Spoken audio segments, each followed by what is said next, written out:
आज हम basic learning में सीखेंगे प्रीपोजिशन। प्रीपोजिशन तो बहुत सारे होते हैं, लेकिन आज हम उसमें से ले रहे हैं ऑन।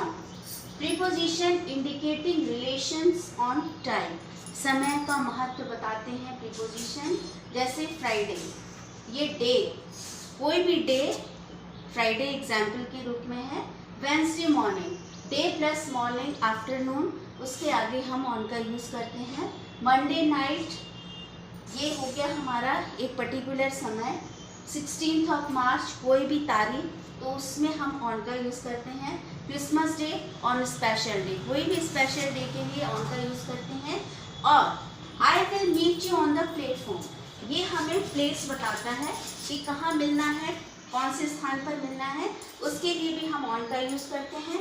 और there is some coffee on the shelf, ये हो जाता है हमारा पोजीशन, कि ये हमारे इस पर्टिकुलर पोजीशन पर कोई चीज़ रखी है, उसके लिए हम ऑन का यूज़ करते हैं। आपको वीडियोस अच्छे लग रहे हैं? Thank you.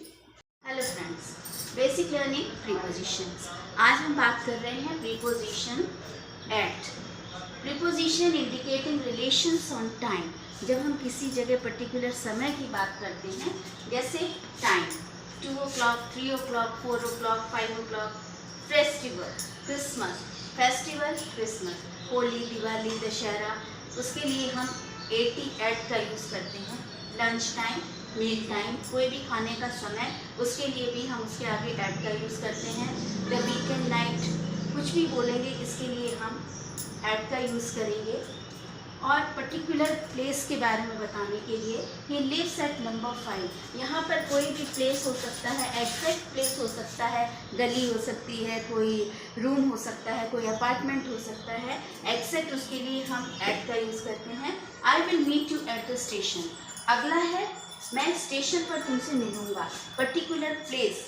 Friends, basic learning preposition, आज हम बात कर रहे हैं प्रीपोजिशन इन की। Preposition indicating relations on time. Spring season, 1947 year, August month. The morning, evening, ये पर्टिकुलर टाइम होते हैं, इसके लिए पहले इनका यूज़ किया जाता है। वी लिव इन इंडिया, ये एक कंट्री के आगे इनका यूज़ हुआ। Manoj works in Agra, town Agra, इसके पहले इनका यूज़ हुआ। ही लिव्स इन बाजार स्ट्रीट, बाजार स्ट्रीट में रहना, in. Were you in a club last night, आप क्लब में लास्ट नाइट कहाँ थे, इन।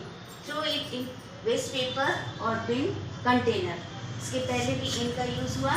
तो पर्टिकुलर किसी भी टाइम या किसी भी चीज़ के आगे हम इन लगाते हैं। तो इस तरीके से कंट्री, टाउन, स्ट्रीट और एरिया, इसके आगे इन लगा करके हम प्रीपोजिशन लगा करके शब्द बनाते हैं।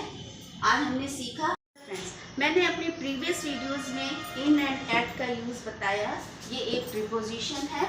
इन is used with names of countries and large towns. At is more often used when speaking of small towns and village. जब हम कभी किसी बड़े देश या शहर का नाम लेते हैं, तो उसके आगे हम इन का यूज़ करते हैं। और जब किसी छोटे शहर या छोटे कस्बे की बात होती है, तब हम उसके लिए एट का यूज़ करते हैं। He is in America, they live in Delhi. ये दो एग्जाम्पल्स मैंने बताए, इनके, अमेरिका और दिल्ली के आगे इन लगाया है। और ही लिव्स एट अंधेरी, वो अंधेरी में रहता है, इन मध्य प्रदेश। मध्य प्रदेश एक छोटा स्टेट है और अंधेरी एक छोटा स्थान है, उसके आगे एट का यूज हुआ है। In and at are used in speaking of things at rest, ये एक दूसरा उदाहरण मैं दे रही हूँ। He is in bed, he is at the top of the class. Hello friends, आज का प्रीपोजिशन है to and into. To and into are used in speaking of things in motion. जब भी कोई चीज़ मोशन या गति में रहती है, तब हम टू एंड इनटू का यूज़ करते हैं। ही रेन टू स्कूल, वह स्कूल के लिए दौड़ा, टू का यूज़ यहाँ हुआ।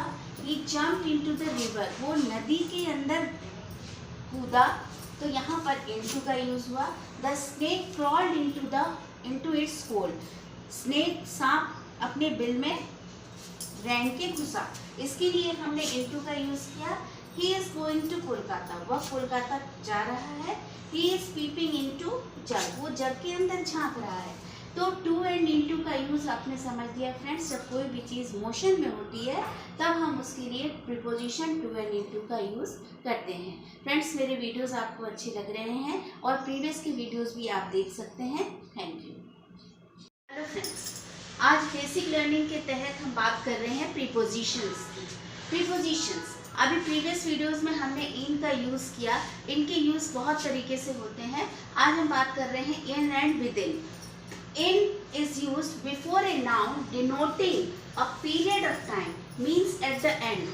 At the end यानी जब चीज़ समाप्त हो जाए तब हम उसके आगे इनका यूज़ करते हैं। जैसे कि I shall return in an hour, मतलब वो 1 घंटे के अंदर ही वो आ जाएगा, कंफर्म है, इसलिए I shall return in an hour। यहाँ पे हमें ये समझ में आया कि ये बिल्कुल एक्यूरेट टाइम है, उसके अंदर वो काम खत्म होगा, इसलिए इनका यूज हुआ।